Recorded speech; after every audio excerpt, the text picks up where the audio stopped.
Hello. तो chapter कौन सा है? कंज्यूमर इक्विलिब्रियम आज पढ़ाना है। और टॉपिक क्या है आज का? आज का टॉपिक है consumer equilibrium for double commodity case. ये कौन सा अप्रोच में है? Double commodity case, consumer equilibrium, कौन सा अप्रोच हमको पढ़ाना है? बोलिए। Ordinal utility approach. ऑर्डिनल नहीं है, कार्डिनल ही है। कार्डिनल ही है, cardinal utility approach.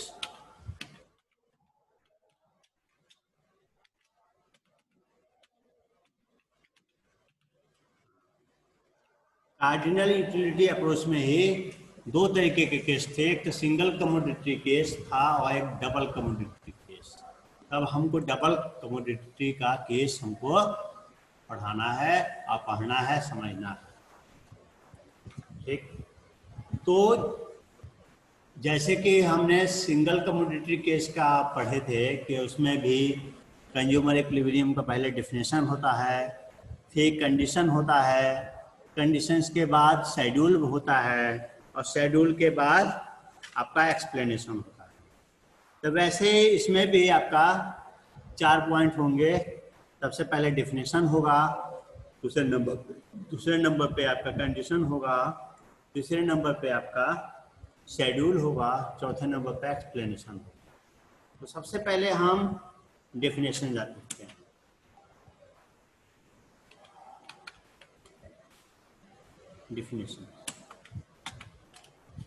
definitions of consumer equilibrium।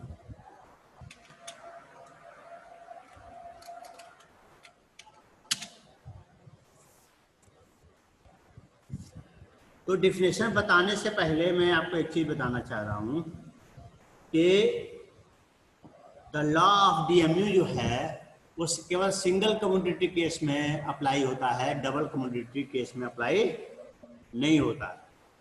तो डबल कमोडिटी केस के लिए एक दूसरा सिचुएशन, दूसरा लॉ इस्तेमाल होता है, दूसरा लॉ इम्प्लीमेंट होता है। उसको कहते हैं law of equi marginal utility ना।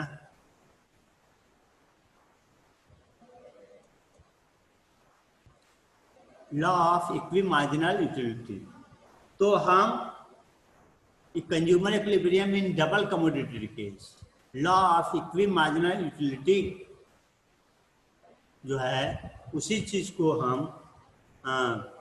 डिफिनेशन हम बोलेंगे आपका कंज्यूमर इक्विलिब्रियम का। तो according to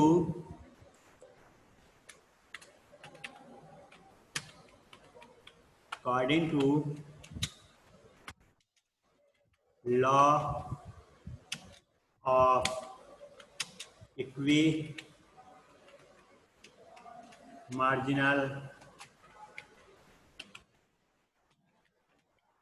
utility,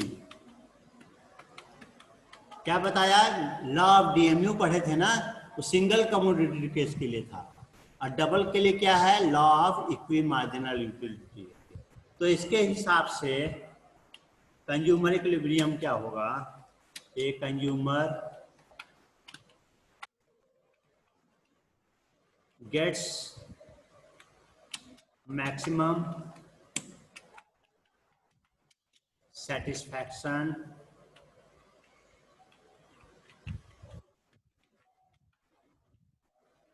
when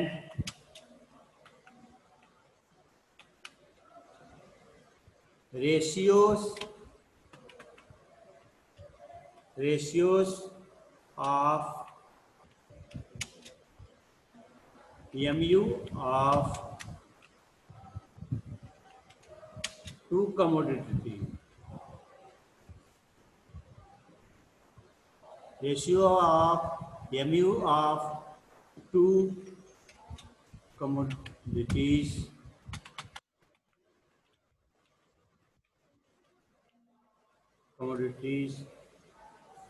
and their respective prices.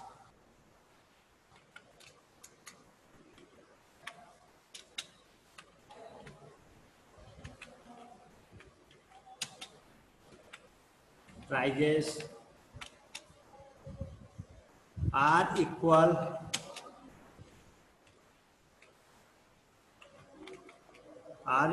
and mu falls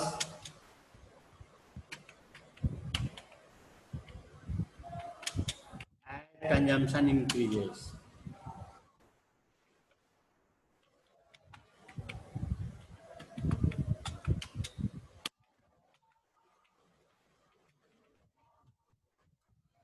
तो जैसे कि डिफिनेशन से एक कंडीशन भी पता चल रहा है। तो डिफिनेशन ये कह रहा है कि कंज्यूमर मैक्सिमम सेटिस्फैक्शन कब पाता है, जब mu up to commodity and their respective prices, यानी यहाँ पे दो कमोडिटी लेना है। इसका मतलब ये है कि ये कह रहा है कि दो कंडीशंस है। कंडीशन पहला है कि यहाँ पर हम कंडीशन लिख सकते हैं, यहाँ पे कंडीशन लिख दे रहे हैं, इसी से आपका कंडीशन ही पता चल जाएगा।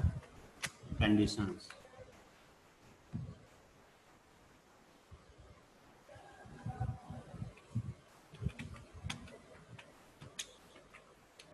Of consumer equilibrium.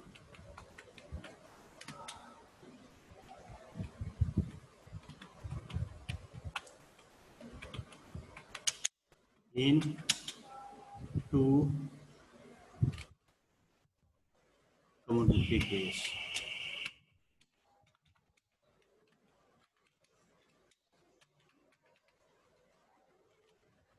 यहाँ आपका वो कंडीशन भी लिख दे रहे हैं जिससे कि डिफिनेशन भी आपको पता चल जाएगा। तो पहला कंडीशन ये है, जैसे कि डिफिनेशन में पता चल रहा है, रिकॉर्ड हो रहा है सर। हाँ, तो कंडीशंस ऑफ कंज्यूमर इक्विलिब्रियम में दो केस हैं। तो पहला कंडीशन है, जैसा कि डिफिनेशन में दिख रहा है कि consumer gets maximum satisfaction when ratio of mu up to commodities, यानी कि दो कमोडिटीज है, एक mu हम ले लेते हैं x का, उसका रेशियो का मतलब divide by price of x commodity है ना, इक्वल हो mu of y and price of y के, और ये पूरा इक्वल हो आपके mu ऑफ m के, यानी मार्जिनल यूटिलिटी ऑफ मनी के। तो ये जरूरी है ना, ये चीज इसको ऐसे नहीं समझोगे आप, तुम लोग थोड़ा दूसरे तरीके से बताना। जैसे mu x लिखे हैं ना, और यहाँ थोड़े जगह पे इक्वल कर दें mu y लिखें एक, और उसके बाद यहाँ पे px लिखें,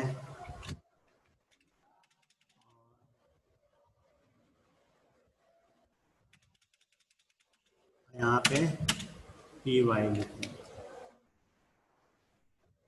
यहाँ पे आके इसको डिलीट कर दें। तो ये हो जाएगा आपको। अब बीच में हम अंडरलाइन कर दे रहे हैं,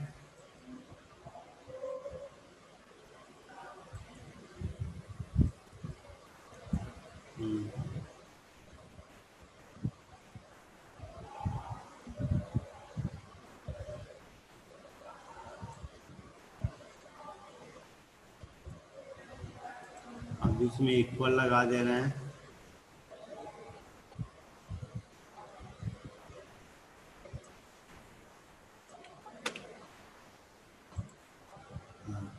यहाँ पे भी इक्वल लगा दे रहे हैं, mu m के। तो ये फार्मूला होता है, ये पहला कंडीशन है। ठीक, समझ में आ रहा है? क्यों?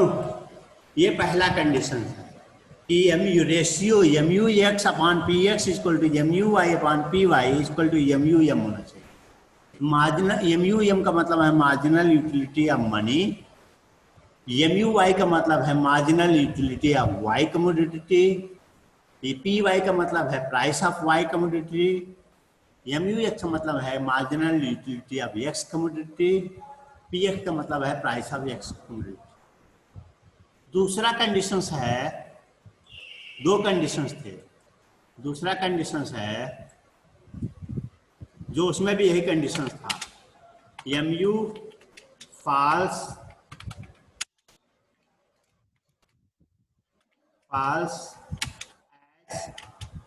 कंजम्पशन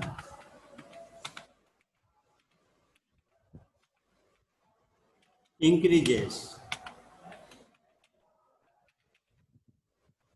ये दो कंडीशन जहां पे फुलफिल होगी वहीं पे आपका कंज्यूमर मैक्सिमम सेटिस्फैक्शन पाएगा। सर MUM क्या है? MUM है marginal utility of money. Money का भी यूटिलिटी होती है, मैंने बताया आपको, जो कि कांस्टेंट रहती है।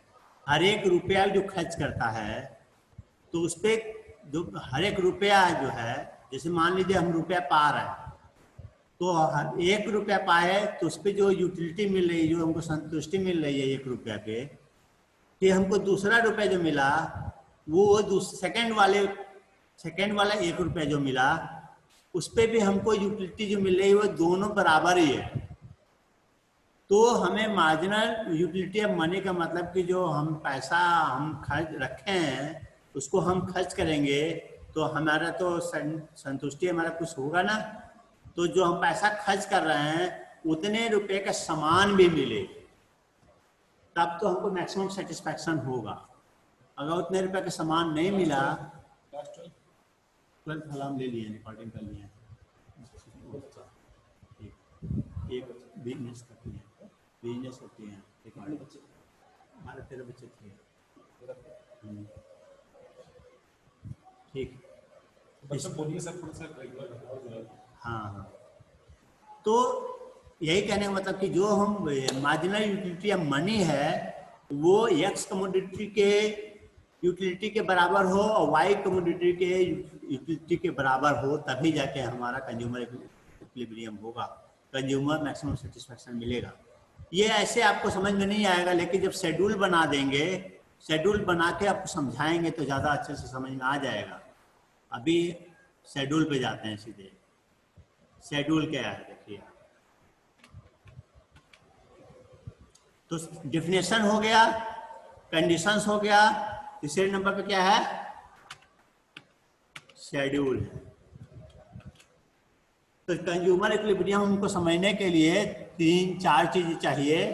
पहला क्या चीज चाहिए, डिफिनेशन, दूसरा चाहिए हमको कंडीशन, और तीसरे नंबर पे शेड्यूल, और चौथे नंबर पे एक्सप्लेनेशन।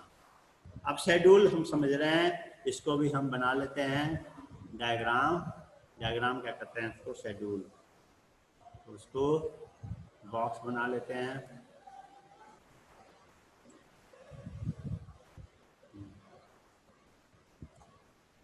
ठीक, लाइन खींच लेते हैं इसमें भी।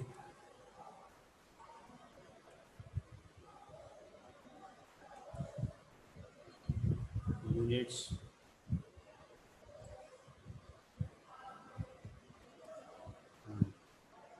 और इसमें भी लाइन खींच लेते हैं। अब यहाँ पे लाइन खींच लेते हैं।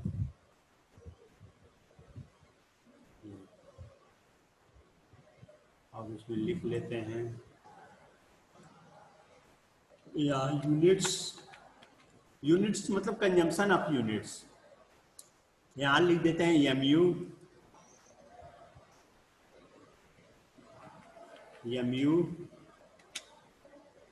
Of X commodity.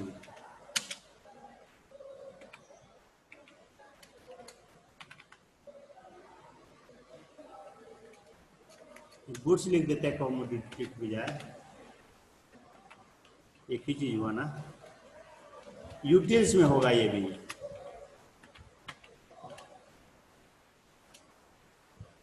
और दूसरे नंबर पे यहाँ पे MU ऑफ वाई,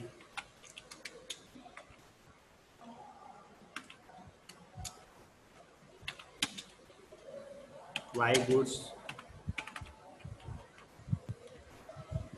और इस ये भी इन यूटिल्स होगा,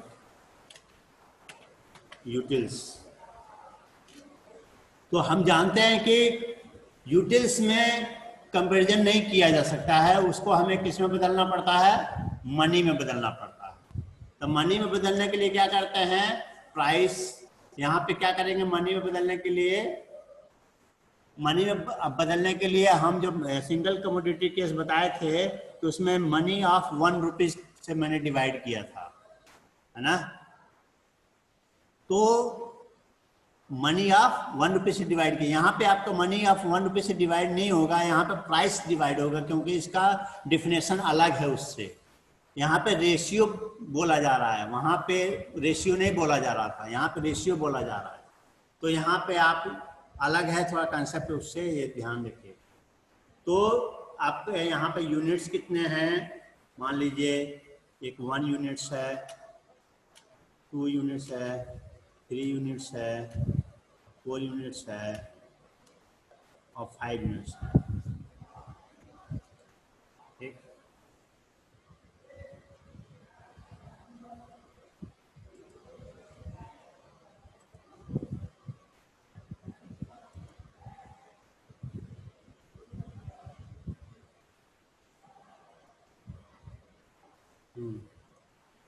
अब इसके अंदर क्या है, दिया हुआ है, ये आपको दिया होगा, ऐसा नहीं है कि आपको दिया नहीं होगा, आपको दिया होगा, उसी पे क्वेश्चंस बनाने होंगे, है ना। सारी चीजें दी होंगी, इसी पे आपको क्वेश्चन बनाने होंगे। तो MU का कितना दिया हुआ है, मान लीजिए 20 दिया हुआ है x का, और सेकंड पे 14 दिया है मान लीजिए, और उसके बाद थर्ड पे आपका 12 दिया है, और उसके बाद फिर आपका 7 दिया है, और उसके बाद फिर आपका क्या दिया है, 5 दिया हुआ है। और MU ऑफ y का भी दिया हुआ है, MU ऑफ y का मतलब कि 16 दिया हुआ है, 16 दिया हुआ है। उसके बाद क्या दिया हुआ है, 12 दिया हुआ है। उसके बाद क्या दिया हुआ है, 8 दिया हुआ है। उसके बाद क्या दिया हुआ है, 5 दिया हुआ है। उसके बाद क्या दिया हुआ है, 3 दिया हुआ है। यहाँ पे कुछ एज्यूम भी करना है। एज्यूम क्या करना है, एज्यूम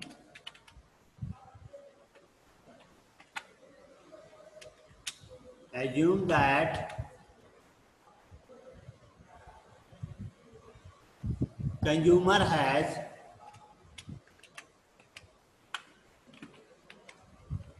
consumer has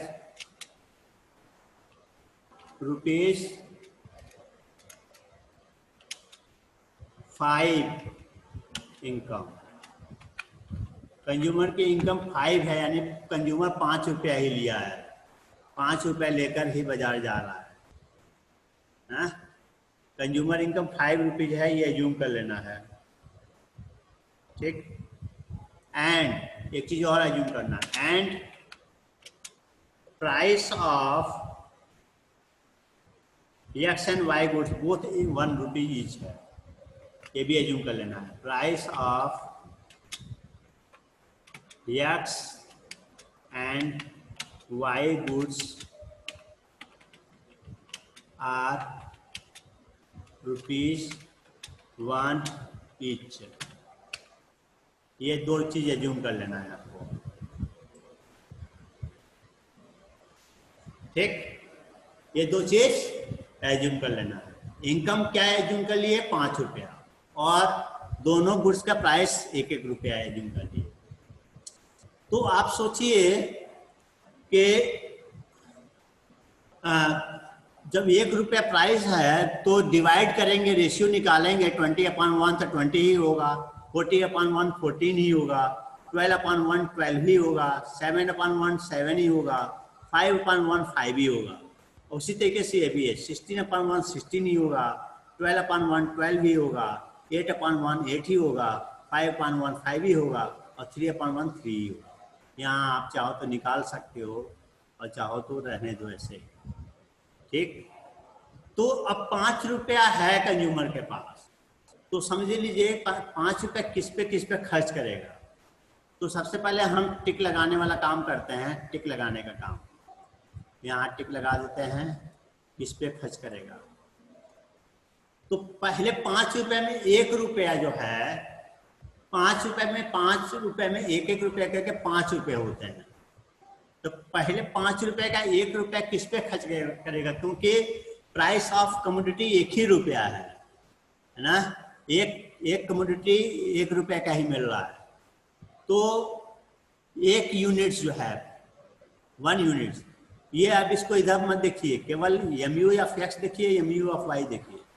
तो पहला रुपया जो है किस पे खर्च करेगा, X का सामान खरीदेगा कि Y का सामान खरीदेगा? X का खरीदेगा, क्योंकि मार्जिनल यूटिलिटी X की ज़्यादा है। जिस चीज़ में सेटिस्फेक्शन ज़्यादा होता है उसी चीज़ में खर्च करेगा। तो यहाँ पे 1 रुपया खर्च कर दिया उसने, ठीक। अब दूसरा रुपया जो है, दूसरा रुपया कहाँ पे खर्च करेगा, क्योंकि एक तो उसने ले लिया MU या फिर X वाला, ठीक। अब X कमोडिटी की मार्जिनल यूटिलिटी जो है कम हो गई, यानी कि अब जब सेकंड वाला गुड्स लेगा तो उसके 14 यूटिलिटी मिल रही है, लेकिन Y गुड्स की यूटिलिटी 16 मिल रही है। तो दूसरा रुपया वो 16 रुपया पर खर्च करेगा, ठीक। फिर तीसरा रुपया किस पे खर्च करेगा?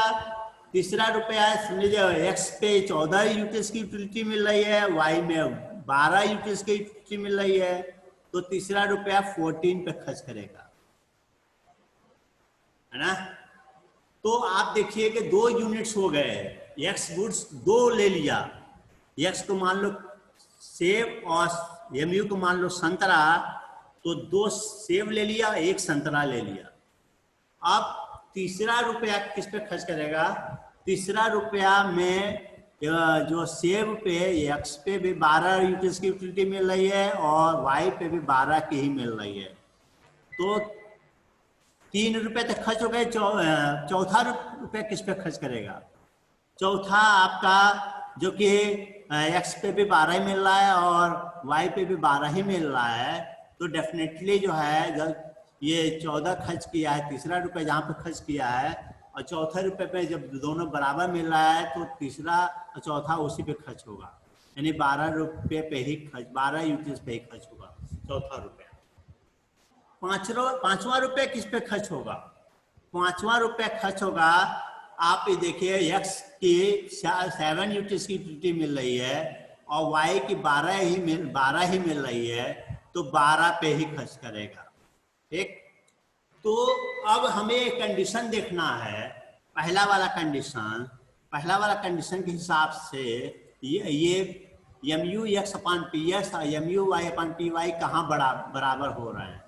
तो देखिए कहाँ बराबर हो रहे हैं, यहाँ पे देखिए 12 रुपया के लिए ये 12 रुपया है और यहाँ पे भी 12 रुपया है, तो यहाँ पे बराबर हो रहे हैं, है ना।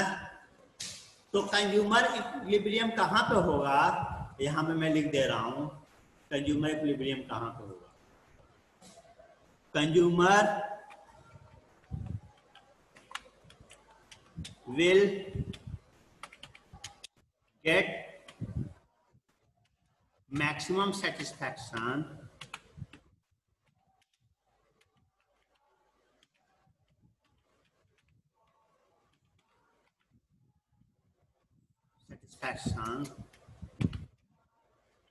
और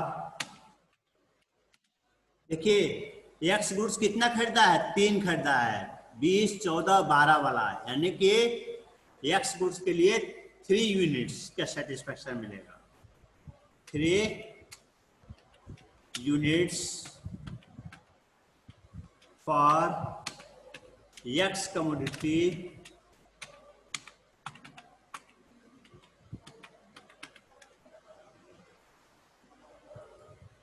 एक्स कमोडिटी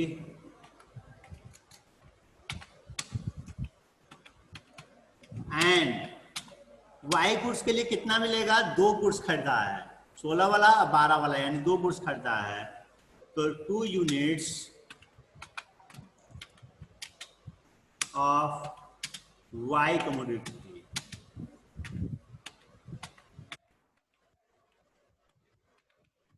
ये आपका कंज्यूमर इक्विलिब्रियम होगा।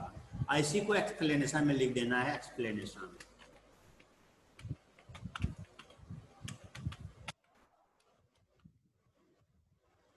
समझ में आया? हाँ, हेलो। Yes, sir. अगर नहीं समझ में आया है तो इसका एक उपाय और है। क्या? इस आज का क्लास जो है हम रिकॉर्ड कर लिए हैं, है ना,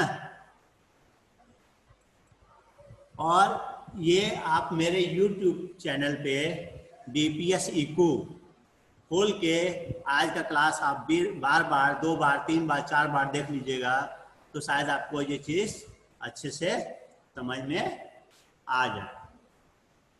ठीक, समझ में आ रहा है ना क्या कह रहा हूँ?